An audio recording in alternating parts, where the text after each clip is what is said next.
Le ministère de l'économie numérique et des télécoms a procédé ce 24 mai 2022 à la remise de décorations à l'endroit de ses agents méritants et des structures sous tutelle, une tradition qui entre dans le calendrier républicain sénégalais.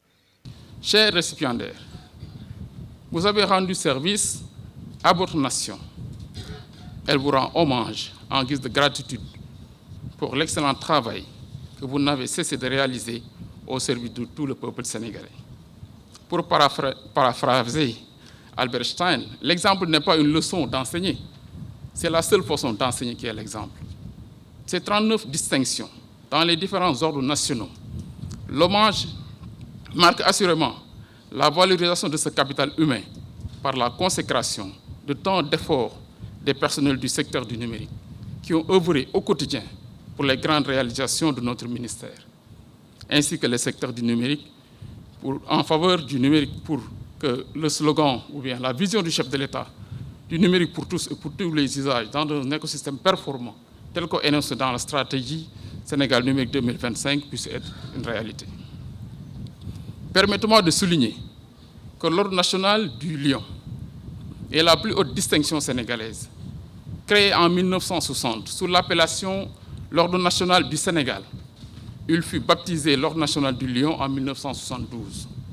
Il récompense ainsi de braves filles et fils de la nation, ayant accompli dans la rigueur, la patience, 15 ans de service civil ou militaire ou 20 ans d'activité professionnelle.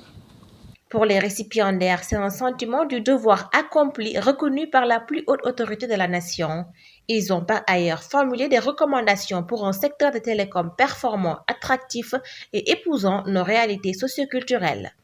Le développement de notre pays se construit par ces enfants qui sont éduqués et formatés par des hommes incarnant par leur démarche quotidienne des qualités requises pour l'émergence de la nation, si chère au président de la République, qui en fait son combat de tous les jours. Au demeurant, Monsieur le ministre, nous pouvons dire sans équivoque que c'est une invite à l'endroit de la jeunesse à s'inspirer de ces distingués fils de la nation pour gagner la bataille du développement économique et social qui doit être notre principale préoccupation. D'autant plus qu'on note une déliquescence regrettable de nos valeurs, particulièrement au niveau de cette frange vulnérable de la population. Cette génération Internet, comme on les appelle, qui mérite plus que jamais d'être encadrée et protégée.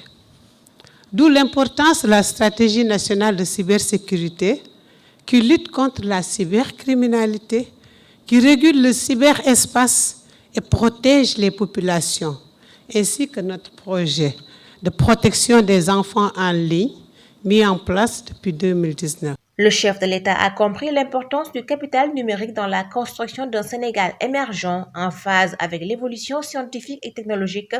Cependant, le phénomène dit de fuite des cerveaux constitue un frein à cet ambitieux projet de faire du Sénégal une grande plateforme numérique. Chaque année, nos meilleurs bacheliers sont sélectionnés pour poursuivre des études à l'étranger, soit à travers des bourses d'excellence de notre pays, soit à travers des bourses offertes par des pays amis pour poursuivre leurs études à l'étranger. Mais combien parmi ces talents reviennent pour se mettre au service du pays?